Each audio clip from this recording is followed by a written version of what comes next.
Assalamualaikum warahmatullahi wabarakatuh.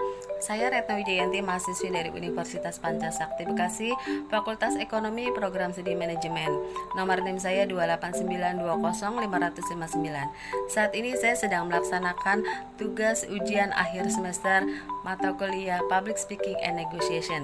Sebagai dosen pengampu saya yaitu Bapak Joni Tesmanto SOSMM. Baiklah teman-teman, mari kita saksikan untuk presentasi yang akan saya bawakan.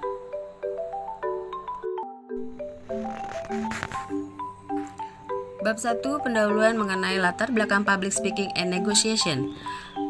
Tampil berbicara di depan umum atau public speaking sampai sekarang tampaknya masih menjadi momok bagi sebagian mahasiswa.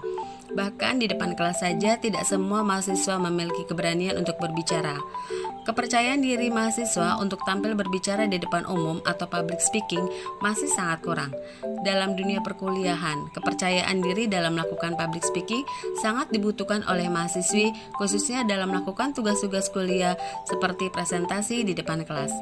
Oleh sebab itu, perlu banyak latihan yang meningkatkan kepercayaan diri dalam public speaking.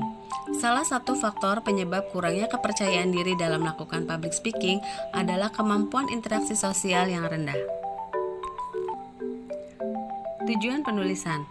Tujuan dibuatkan tulisan ini yaitu yang pertama untuk mengetahui hubungan antara interaksi sosial dengan kepercayaan diri dalam public speaking. Yang kedua untuk mengetahui tingkat kepercayaan diri dalam public speaking. Selanjutnya yaitu untuk mengetahui tingkat interaksi sosial, untuk mengetahui peranan atau sumbangan efektif interaksi sosial terhadap kepercayaan diri dalam public speaking. Bab kedua yaitu landasan teori. Yang pertama yaitu kita akan bahas public speaking sebagai sarana komunikasi.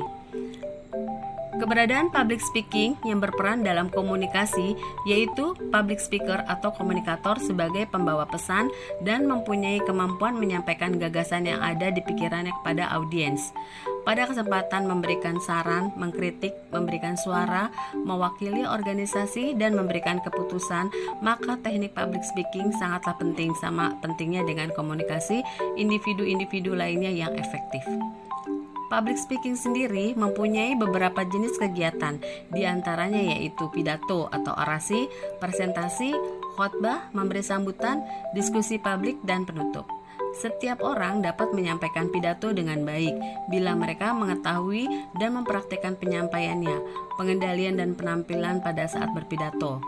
3 prinsip penyampaian pidato yaitu yang pertama kita pelihara kontak visual, yang kedua kontak mental dengan khalayak, kontak yang ketiga gunakan lambang-lambang auditif atau olah vokal, dan yang terakhir berbicara dengan seluruh kepribadian Anda atau olah visual.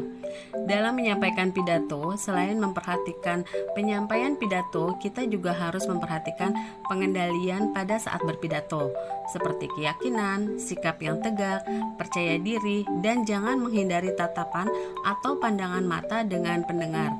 Dan tak lupa juga kita harus memperhatikan penampilan pada saat penyampaian pidato. Kita harus menggunakan pakaian yang rapi, wajah selalu tersenyum, sikap badan tegak dan santai, adanya keseimbangan gerak, dan adanya keserasian dalam gerak. Yang kedua yaitu kita bahas khalayak sebagai bagian dari public speaking.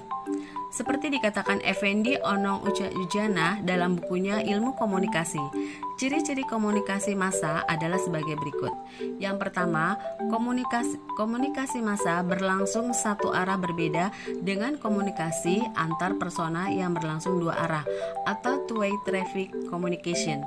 Komunikasi massa berlangsung satu arah ini berarti bahwa tidak terdapat arus balik dari komunikasi kepada komunikator.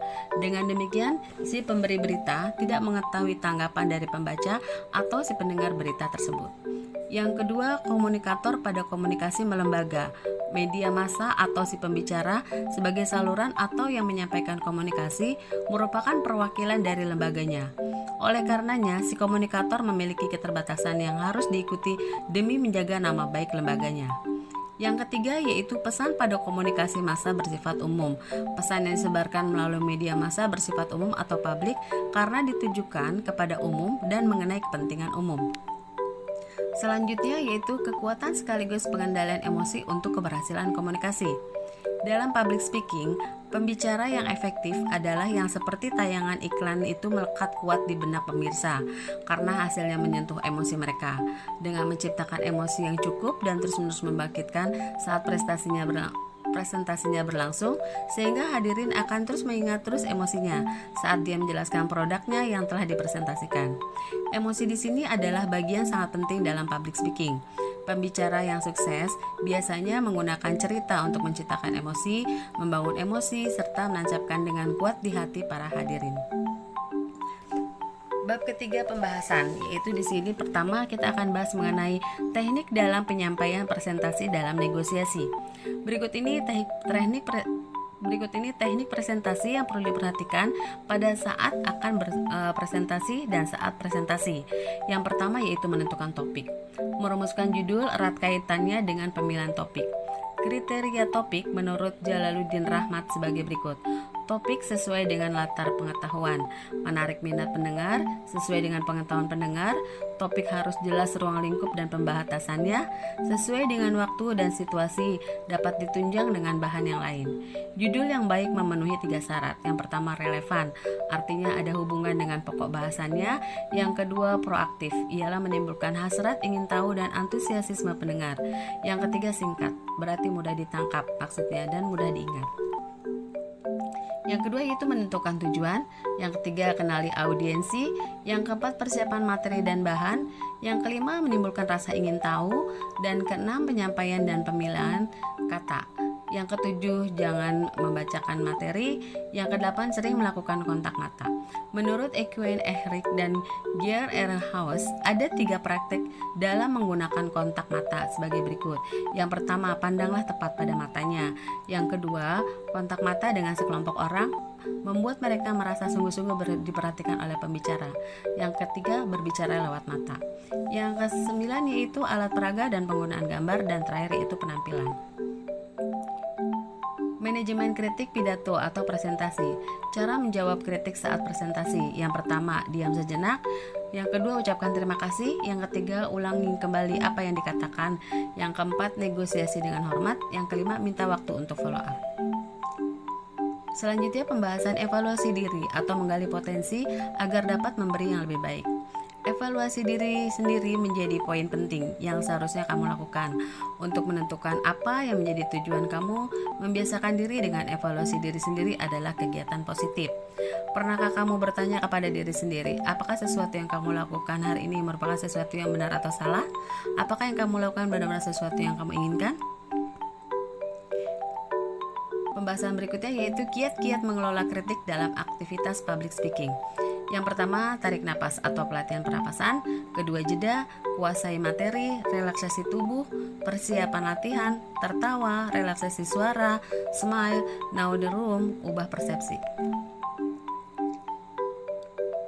Kesimpulan dari public speaking ini yaitu kemampuan public speaking tidak hanya berguna bagi orang-orang yang bidang pekerjaannya mengharuskan dia selalu berada di atas pengguna dan berbicara di hadapan puluhan, ratusan, bahkan ribuan orang. Kemampuan public speaking juga sangat berguna bagi orang-orang yang mungkin hanya perlu bertemu 1-2 orang setiap hari atau setiap minggu. Saran-sarannya yaitu pentingnya kemampuan public speaking ini dapat membantu kita untuk menjadi terbiasa berbicara di depan umum dan berkaitan dengan peningkatan dari segi kepercayaan diri. Memiliki rasa percaya diri yang baik pada dasarnya adalah sesuatu yang amat penting untuk dicapai.